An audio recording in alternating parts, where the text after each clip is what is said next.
Okay, so you want to own a ballroom. Good news. The most famous one in America is under construction right now. 90,000 square feet, 999 seats, $400 million, paid entirely by private donors, attached to the most famous address on Earth. And this week, a federal appeals court froze the whole project over a question you would think was settled 2 centuries ago. Who actually owns the White House? The answer, not the man building it. He is a tenant. By the end of this video, you will understand why a ballroom's real product is not the room, but roughly 30 Saturday nights a year, why the rental fee is almost never where the money is, and what actually pays a venue owner's mortgage. What 37 of America's biggest companies bought when they wrote checks toward a $400 million room they will never own, never book, and never rent. And why the most expensive ballroom in American history is stopped, right now, by the one cost that no amount of donor money can cover. Start with a normal one, because the entry price is the first surprise. You do not need $400 million. Leasing an existing space can get you in for under $100,000. Buying and renovating a property into a proper event venue typically runs anywhere from $250,000 to $1.5 million, and one industry financial model puts the realistic minimum cash requirement at around $569,000 once you add furniture, equipment, and 6 months of overhead before your first booking. And the renovation number hides its own iceberg. A room where people eat, drink, and dance for 6 hours is a commercial kitchen, a fire code occupancy calculation, an accessibility retrofit, a parking requirement, and a zoning hearing, all wearing chandeliers. Every one of those is a permission you have to buy from somebody before the first deposit clears. Remember that word, permission. It comes back at the end of this video in a $400 million costume, because that is the part nobody budgets for. The venue burns money while it is empty, and it opens empty. The standard advice is to hold 6 months of fixed costs in reserve before your first event, because couples book far ahead and pay in stages, which means you will be paying a mortgage on a silent room long before the first dance. Running costs land somewhere between $10,000 and $25,000 a month for staff, insurance, utilities, and maintenance, whether anyone dances in the room or not. Do the comparison once, just for scale. For what the White House ballroom costs, you could build enough mid-range wedding venues to put one in nearly every congressional district in the country. But here is the first thing the sales brochure will not tell you. You are not really buying a building. You are buying a calendar. Because the revenue side is smaller than the room suggests. Industry estimates put the average American wedding venue at around $467,000 in annual revenue. And after costs, the owner typically keeps somewhere between $46,000 and $140,000 a year. That is not a fortune.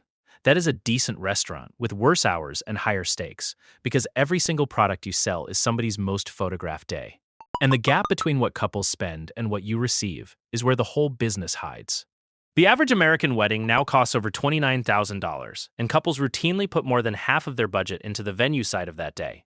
Yet according to wedding industry data, the average amount that reaches the venue is about $12,900, and the pure room fee at an average venue runs closer to $6,000.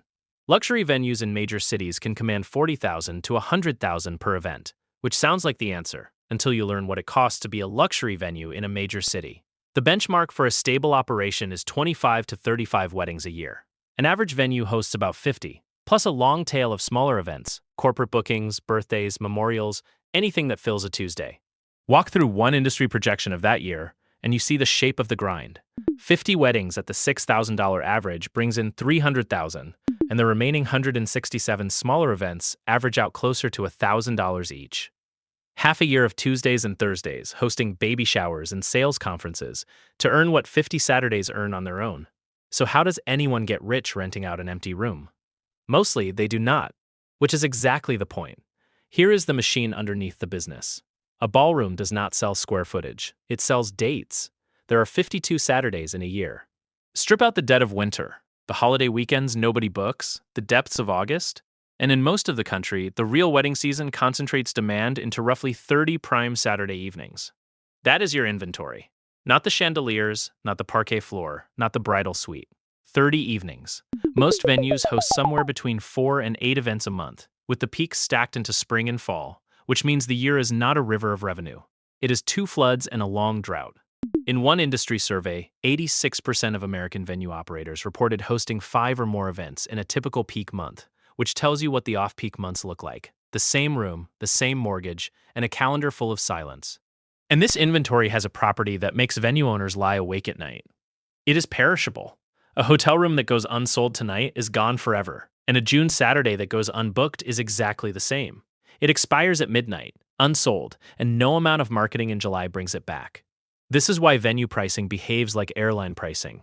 The same room costs a multiple on a Saturday in June of what it costs on a Thursday in February, because you are not paying for the room, you are paying for the date. It is also why the single number a venue operator tracks above all others is utilization. Booked dates against the 52 weekends the calendar gives you, and why the smarter operators spend their weekdays chasing corporate events, which pay less per booking but fill the Monday to Thursday desert that weddings never touch. Miss your season, and there is no second season. Your entire year, the mortgage, the staff, the insurance, all of it, is decided on about 30 evenings. But the single biggest profit center is not the room at all. It is what happens at the bar, which brings us to the part of the business the guests think is a sideshow. The room fee, that $6,000, mostly exists to cover the building, the mortgage, the insurance, the heating of 90 empty weekdays. The owner's actual profit lives in everything layered on top: food and beverage, per head catering, the bar package, the upgrade from the silver menu to the platinum menu, the champagne tower, the late night snack station. Industry analyses of event venues keep landing on the same finding. The profitable ones make most of their money not from the higher fee, but from secondary streams: food, drinks, and add-ons, which is why so many venues require you to use their in-house catering or choose from a short list of preferred vendors. That requirement is not hospitality. It is the business model wearing a bow tie, and it works on a simple piece of psychology: price anchoring. Once a couple has committed thousands of dollars to a date they cannot move, every add-on is measured against the size of the day, not the size of their bank account.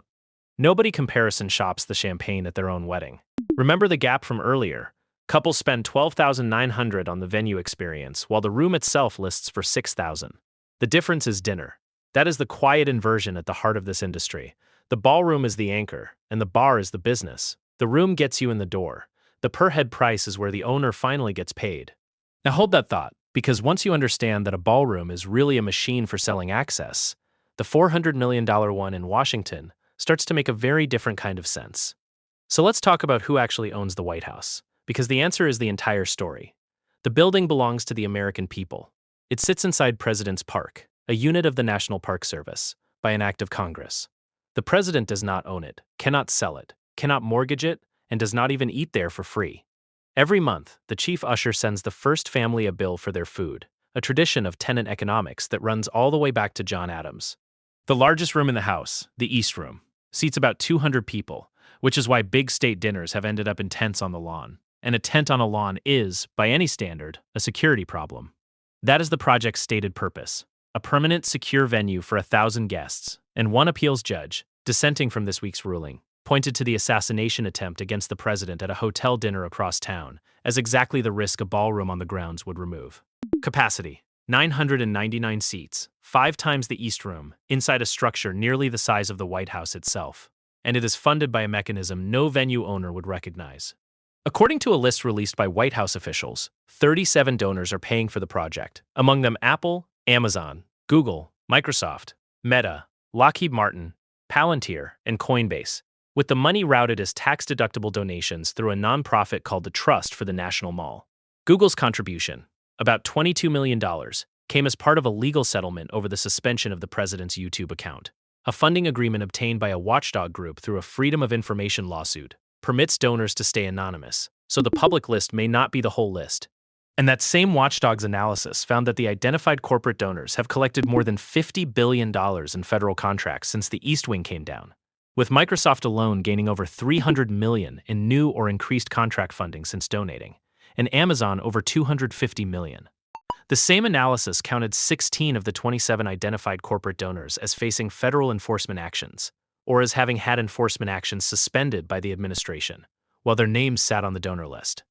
The donors did get one event out of it immediately. In October of 2025, days before the East Wing came down, the president hosted a dinner at the White House for the executives funding the room. The first thing the ballroom money bought, before a single wall went up, was a seat at a table. For scale, the largest private money the White House had seen before this was Nancy Reagan's refurbishment fund in the 1980s, about $800,000. This is 500 times that. Now run it through venue economics. In a normal ballroom, $12,900 buys you one Saturday night. Here, $400 million buys a room the donors will never own, never book, and never rent. Whatever they were buying, it was not square footage. And that is only half of the structure. because the project is now colliding with the one cost nobody priced in. The ballroom was announced in July of 2025 at $200 million. By October, it was 250, then 300, and today the official figure is 400 million. The president said the new building would not interfere with the existing one, that it would be near it but not touching it. On October 20th, 2025, demolition crews began tearing down the East Wing, the historic home of the First Lady's offices, and within days the whole two-story wing was rubble. No congressional approval was sought, and none, the administration argued, was needed. The National Trust for Historic Preservation, the congressionally chartered nonprofit that protects historic sites, disagreed and sued. In March, a federal judge granted an injunction, writing that no statute comes close to giving the president the authority he claimed, that he is the steward of the White House, and adding, with an exclamation point, he is not, however, the owner. Construction stopped, except for security-related work below ground. The president's response was to call the project a gift, built at no cost to taxpayers, and to question why anyone would sue over it. This week, a federal appeals court upheld that ruling, 2-1, describing every president as a temporary tenant of the building, and pausing its own order for 2 weeks so the administration can take the fight to the Supreme Court. Which leaves the most expensive ballroom in American history, stalled by the same force that governs every venue owner in the country, just at a different altitude. You need permits. This one needs an act of Congress. So here is where you stand. A business you can enter for $500,000 that earns the margin of a restaurant, that sells 30 perishable Saturday evenings a year, where the fee covers the mortgage and the bar pays the owner, sitting in the shadow of a $400 million version, funded by 37 donors who will never own it, built on the rubble of the East Wing, halted by 2 courts, waiting on 9 justices, attached to a house that belongs to everyone and no one, where even the president gets a food bill at the end of the month. 2 futures now. Either the Supreme Court lets construction resume, and the room hosts its first state dinner before 2029, a monument to what private money can build, or it stands, half-finished behind fencing on the most famous lawn in America, as a monument to what private money cannot buy. Either way, one thing is already settled, and it took 2 federal courts to settle it. The only people who ever really own a ballroom are the ones charging by the Saturday. You decide.